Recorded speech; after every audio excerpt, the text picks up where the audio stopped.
Two people trained to read sign language claim they were beaten out for a job by a candidate who is not qualified.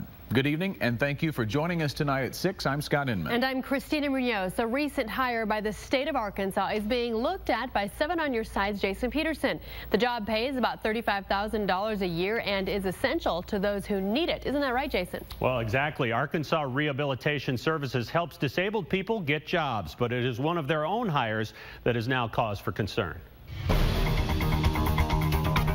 If you're deaf and job hunting, you will probably need an interpreter to help you communicate with potential employers. Arkansas Rehabilitation Services can provide that interpreter.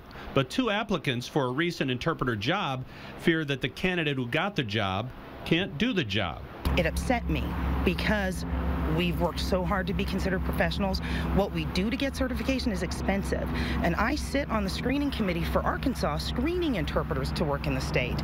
And she doesn't even have that screening, which is below our national certification. If, because she can't do the job, she sits there, they have to hire someone else to do it, it's double tax dollars being spent. Records obtained through the Freedom of Information Act show that of the 9 candidates considered for the job, the woman ultimately hired had the second lowest test score.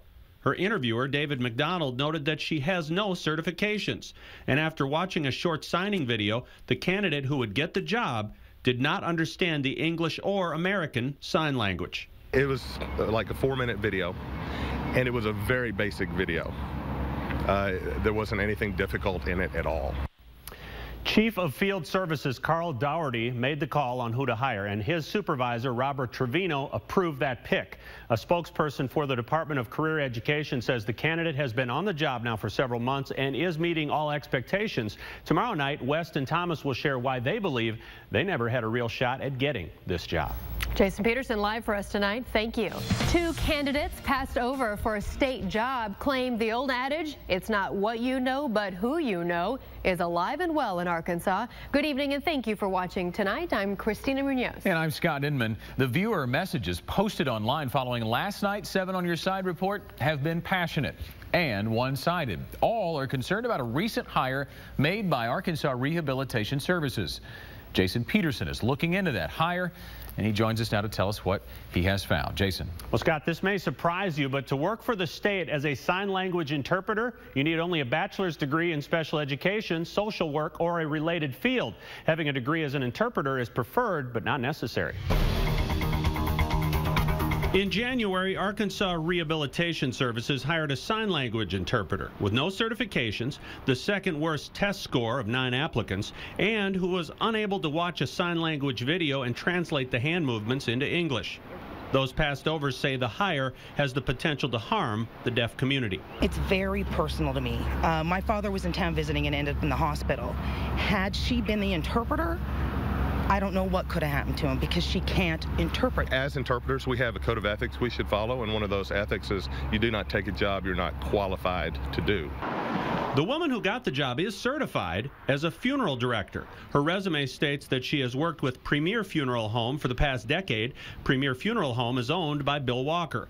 Walker, a former state senator, was appointed by Governor Beebe to serve as director of the Department of Career Education. Walker directly supervises Robert Trevino, the man who ultimately approved the hire in question. Why is she the one that's in that position? I don't see a professional reason for it. So you think it was not what she knew, but who she knew? I do. I suspect it was a friend of a friend type deal. And again, I've got no problem with that if the person is qualified to do the job. Now, we visited with Director Walker by phone today. He says he had nothing to do with this hire, that he trusts his managers, in this case Robert Trevino and Carl Dougherty, to evaluate all candidates and make the right decision. Walker says there have been no complaints about the new hire and that she is meeting all job expectations. Thanks for the follow-up. Jason Pederson live in our studio tonight. 7 other candidates tested better. 6 others were certified, but the state hired her anyway. And now the hiring of a sign language interpreter is being questioned by lawmakers. Good evening and thanks for watching tonight. I'm Scott Inman. And I'm Christina Munoz. The legislature's Personnel Committee heard from a state agency director and 2 qualified candidates who were passed over for this job. 7 on your sides, Jason Pederson first told you about this hire last month. And Jason, are we any closer to answering the main question? Can she do this job? You know what? Not really at this point. The woman who was hired to do this job did not attend the meeting, and whether she is qualified to do the job really depends on who you ask. Could a recent hire by the state have interpreted for a gallery full of concerned deaf citizens the way these interpreters did Tuesday afternoon?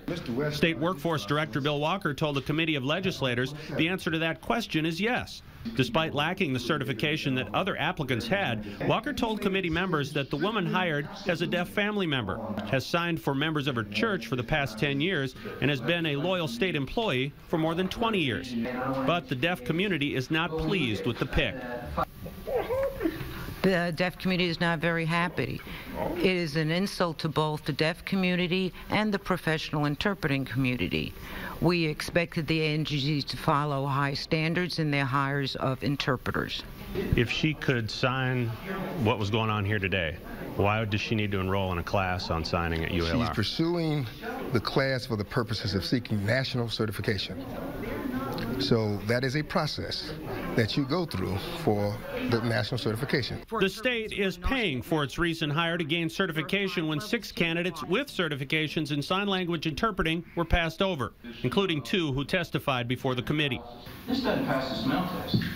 I mean, we've hired somebody that's not qualified to do that couldn't pass the minimum test, and that's my opinion. So now we're going to talk about how to go forward from this.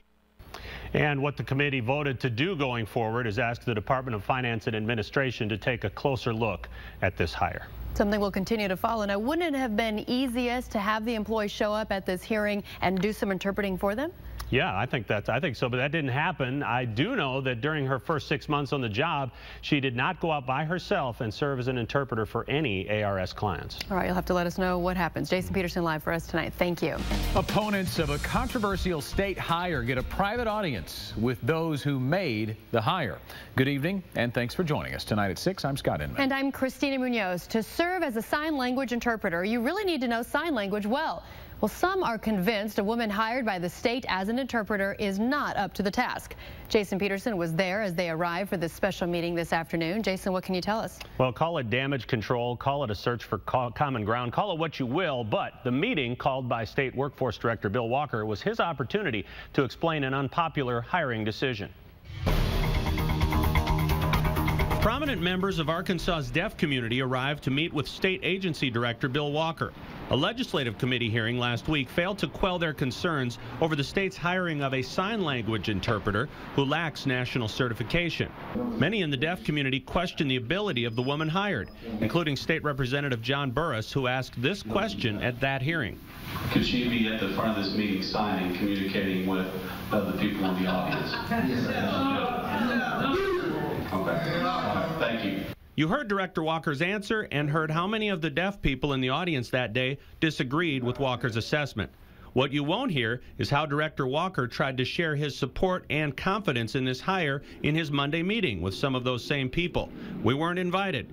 The meeting lasted over 3 hours, and those in attendance left without offering public comment afterwards. But after visiting with one person in attendance by phone, it is clear the same person with the same qualifications will remain in the same position. So what will change? Possibly the job description that allowed this hire to happen in the first place. And Mr. Walker says he will write an open letter to the deaf community in Arkansas this week. And we know much of them are unhappy with this hire. We'll see how they respond to that. Jason, thanks very much. Well, for the past 2 months, KATV has been reporting on the controversy surrounding the state's hire of an underqualified sign language interpreter. There is a major development in that situation today. 7 on your side, Jason Pederson joins us to share what it is. You've been on the story for quite a while now. Yeah, and after complaints from Arkansas's deaf community and even national organizations, the woman hired as an interpreter has a new job title as of today, Vocational Placement Rehab Specialist. Same pay, about $35,000, and hopefully she won't have to return to college to learn how to do this job. When a sign language interpreter hired by the state was going back to school to take sign language classes, we asked Career Education Director Bill Walker why.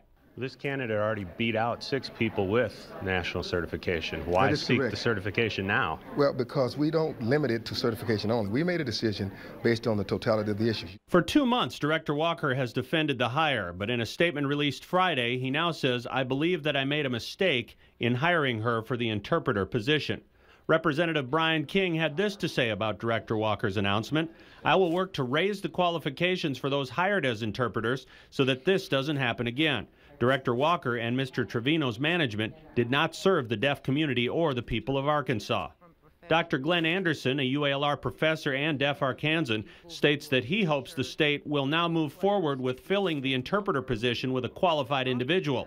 Deaf and hard of hearing people deserve access to well-qualified and skilled interpreters. Now, throughout this controversy, KATV has made the decision not to name the interpreter, deciding that the responsibility for her hiring rested more with Director Walker as head of the agency. There are those in the deaf community, however, who disagree, saying she should not have accepted a job that she was not qualified to do. Clearly 2 sides to this story, and one that we may continue to follow. Thank you for your work, Jason.